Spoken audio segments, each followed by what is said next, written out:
ನಮಸ್ತೆ friends, we are cooking ಚಾನಲ್ಗೆ ನಿಮಗೆಲ್ರಿಗೂ ಸ್ವಾಗತ. ಊಟ ಅಂದಮೇಲೆ ಚಪಾತಿ, ಪಲ್ಯ, ಚಟ್ನಿ, ಸಾಗು, ಹಾಗೆ ಅನ್ನ, ಸಾಂಬಾರು, ಹಪ್ಪಳ, ಸಂಡಿಗೆ ಎಲ್ಲ ಇರಬೇಕು. ಅದ್ರ ಜೊತೆಗೆ ರಸ ಇದ್ರೇ ಊಟದ ಪರಿಪೂರ್ಣ ಆಗೋದು ಕಣ್ರಿ, ಅಲ್ವೇನ್ರಿ? ಒಂದು ಸ್ವಲ್ಪ ರಸ ಅನ್ನ ತಿಂದರೆ ಜೀರ್ಣಕ್ಕೂ ಒಳ್ಳೇದಾಗತ್ತೆ. ಹಾಗೆ ಅನ್ನ ತಿನ್ನಲಿಲ್ಲ ಅಂದ್ರೂ ರಸ ಅನ್ನ ಕೊನೆಯಲ್ಲಿ ಒಂದು ಗ್ಲಾಸ್ ಕುಡಿದ್ರೇನೆ ಕಣ್ರಿ ಜೀರ್ಣಕ್ಕೆ ಒಳ್ಳೇದಾಗೋದು. ಚಿಕ್ಕ ಮಕ್ಕಳಿಂದ ಹಿಡ್ಕೊಂಡು ದೊಡ್ಡೋರ ಅಜ್ಜಿ ತಾತಂದ್ರವರೆಗೂ ಎಲ್ರಿಗೂ ಇಷ್ಟಪಡುವ ಹಾಗೆ ಈ ರೀತಿಯಾಗಿ ಇಷ್ಟ ಆಗುವಂತಹ ಒಂದು ರಸಮ್ ಒಂದ್ಸರಿ ಟ್ರೈ ಮಾಡಿ ನೋಡಿ. ಬನ್ನಿ ಯಾವ ರೀತಿ ಮಾಡೋದು ಅಂತ ನೋಡೋಣ. ಮೊದಲಿಗೆ 4 ಟೊಮೊಟೊ ಹಣ್ಣನ್ನು ಈ ಥರ ಮಿಕ್ಸಿ ಜಾರ್ಗೆ ಹಾಕ್ಕೊಂಡು ಈ ಥರ ಸ್ಮೂತಾಗಿ ಪೇಸ್ಟ್ ಮಾಡ್ಕೊಂಡಿದ್ದೀನಿ. ಹಾಗೆ ಒಂದು ಬಾಣಲಿ ಇಟ್ಕೊಂಡು 1 ಟೇಬಲ್ ಸ್ಪೂನ್ ಜೀರಿಗೆ, ಹಾಗೆ 1 ಟೀ ಸ್ಪೂನಷ್ಟು ಕಾಳುಮೆಣಸು, ಹಾಗೆ ಒಂದು 1/4 ಟೀ ಸ್ಪೂನಷ್ಟು ಮೆಂತ್ಯ ಸೇರಿಸಿ ಡ್ರೈ ರೋಸ್ಟ್ ಮಾಡಿಕೊಂಡು ಪುಡಿ ಮಾಡ್ಕೊಬೇಕಾಗತ್ತೆ.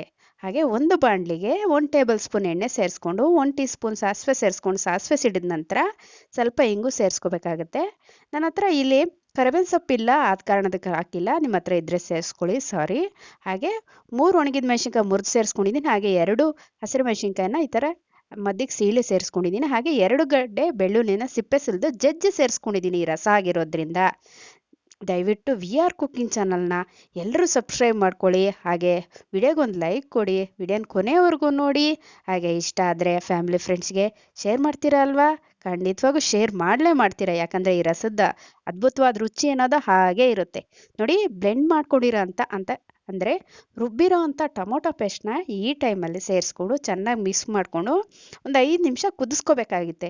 ಯಾಕಂದರೆ ಹಸಿ ಟೊಮೊಟೊ ರುಬ್ಬಿರೋ ಕಾರಣದಿಂದ ಈ ರೀತಿ ಕುದಿಸ್ಕೊಂಡೆ ತುಂಬ ರುಚಿಯಾಗಿರುತ್ತೆ ನಮ್ಮ ಈ ಟೊಮೊಟೊ ರಸಮ್ ಅಂತೂ. ಹಾಗೆ ಒಂದು ನಿಂಬೆ ಗಾತ್ರ ಅಂದರೆ ಚಿಕ್ಕ ನಿಂಬೆ ಗಾತ್ರದ ಹುಣಸೆಹಣ್ಣು ನೆನೆಸ್ಕೊಂಡು ಅದು ರಸ ತೆಕ್ಕೊಂಡು ಸೇರಿಸ್ಕೊಂಡಿದ್ದೀನಿ. ಹಾಗೆ ನೋಡಿ ಕುದ್ದ ನಂತರ ಈ ಥರ ಅರ್ಧ ಕಪ್ ಕೊತ್ತಂಬರಿ ಸೊಪ್ಪನ್ನ ಸಣ್ಣಗೆ ಹೆಚ್ಚಿ ಸೇರಿಸ್ಕೊಂಡು ಮಿಕ್ಸ್ ಮಾಡ್ಕೊತಾ ಇದ್ದೀನಿ. ನಿಜಕ್ಕೂ ಕಣ್ರಿ ಈ ರಸ ಅಂತೂ ಬೇಗನೆ ಆಗುತ್ತೆ ಕಣ್ರಿ.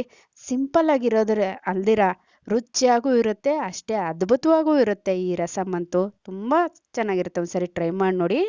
ಹಾಗೆ ಇದಕ್ಕೆ 1 ಲೀಟರ್ನಷ್ಟು ನೀರು ಸೇರಿಸ್ಬೇಕಾಗತ್ತೆ. ನಿಮ್ಮ ಟೆಕ್ಸ್ಚರ್ ನೋಡಿಕೊಂಡು ಸೇರಿಸ್ಕೊಳ್ಳಿ, ತೊಂದರೆ ಇಲ್ಲ. ನಾನು 1 ಲೀಟ್ರಷ್ಟು ನೀರು ಸೇರಿಸಿದ್ದೀನಿ. ಹಾಗೆ ಅರ್ಧ ಟೀ ಸ್ಪೂನಷ್ಟು ಅಚ್ಚ ಖಾರದ ಪುಡಿ ಸೇರಿಸಿದ್ದೀನಿ. ಹಾಗೆ ರುಚಿಗೆ ತಕ್ಕಷ್ಟು ಉಪ್ಪು ಸೇರಿಸಿ ಎಲ್ಲ ಒಂದ್ಸರಿ ಮಿಕ್ಸ್ ಮಾಡಿಕೊಂಡು ಚೆನ್ನಾಗಿ ಕುದಿಸ್ಕೋಬೇಕಾಗುತ್ತೆ ಕಣ್ರಿ. ಹಾಗೆ ನಾವು ಜೀರಿಗೆ ಮೆಣಸಿನ ಪುಡಿ ಮಾಡ್ಕೊಂಡಿರ್ತೀರಲ್ಲ ಅದು ಸೇರಿಸಿ, ಹಾಗೆ 1/4 ಟೀ ಸ್ಪೂನಷ್ಟು ಅರಿಶಿನ ಪುಡಿ ಸೇರಿಸ್ಕೊಂಡು ಎಲ್ಲ ಒಂದ್ಸರಿ ಮಿಕ್ಸ್ ಮಾಡಿ ಚೆನ್ನಾಗಿ ಕುದಿಸ್ಕೊಂಡ್ರೆ ನಮ್ಮ ಸೂಪರ್ ಟೇಸ್ಟಿಯಾಗಿರೋ ಅಂತಹ ಟೊಮೊಟೊ ರಸಮ್ ಬೇಗನೆ ರೆಡಿ ಆಗುತ್ತೆ ಕಣ್ರಿ. ಸಿಂಪಲ್ಲಾಗಿ ಮಾಡಿದ್ರು ಕೂಡ ಈ ರಸಮ್ಮು ಟೇಸ್ಟ್ ಪೂರ್ತಿ ತುಂಬ ಚೆನ್ನಾಗಿರುತ್ತೆ ಕಣ್ರಿ. ಊಟ ಬೇಡ ಅನ್ನೋ ಮಕ್ಕಳು ದೊಡ್ಡವರು ಕೂಡ ಹೊಟ್ಟೆ ತುಂಬ ಊಟ ಮಾಡ್ತಾರೆ. ಒಂದು ಸೈಡ್ ಅನ್ನಕ್ಕೆ ಇಟ್ಬಿಟ್ಟು ಈ ಕಡೆ ಇನ್ನೊಂದು ಸೈಡು ದಿಢೀರಂತ ಬೇಗನೆ ರಸಮ್ ಮಾಡ್ಕೊಬೋದು. ದಿಢೀರಂತ ಮಾಡ್ತೀರಂತೆ ಟೇಸ್ಟ್ ಏನು ಚೇಂಜ್ ಆಗಲ್ಲ ಕಣ್ರಿ. ಅಷ್ಟೇ ರುಚಿಯಾಗಿರುತ್ತೆ, ಅಷ್ಟೇ ಆರೋಗ್ಯವಾಗಿರುತ್ತೆ, ಜೀರ್ಣಕ್ಕೂ ತುಂಬ ಒಳ್ಳೆಯದು. ಊಟದ ನಂತರ ಒಂದು ಗ್ಲಾಸು ರಸಮ್ ಕುಡಿದ್ರೂ ಕೂಡ ತಿಂದಿರೋದೆಲ್ಲ ಕಂಪ್ಲೀಟಾಗಿ ಜೀರ್ಣ ಆಗುತ್ತೆ. ಆರೋಗ್ಯಕ್ಕೆ, ಶೀತ, ನೆಗಡಿ, ಕೆಮ್ಮಿಗೆ ಎಲ್ಲದಕ್ಕೂ ಒಳ್ಳೆಯದು ಕಣ್ರಿ. ಯಾವ ರೀತಿ ಬಂತು ಅಂತ ಕಮೆಂಟ್ ಮಾಡಿ, ವಿಡಿಯೋನ ಕೊನೆಯವರೆಗೂ ನೋಡ್ರಿ. ವಿಡಿಯೋಗೊಂದು ಲೈಕ್ ಮಾಡಿ, ಯಾವ ರೀತಿ ಬಂತು ಅಂತ ಕಮೆಂಟ್ ಮಾಡೋದು ಬರೀಬೇಡಿ. ಒಂದ್ಸರಿ ಮಾಡಿದ್ರೆ ಮತ್ತೆ ಮಾಡ್ತೀನಿ ಇರ್ತೀರಾ. ಇನ್ನಷ್ಟು ಈಸಿ ರೆಸಿಪಿ ನಿಮ್ಮೊಂದಿಗೆ ಇರ್ತೀನಿ. ಎಲ್ಲವರೆಗೂ ಧನ್ಯವಾದಗಳು. Thank you for watching.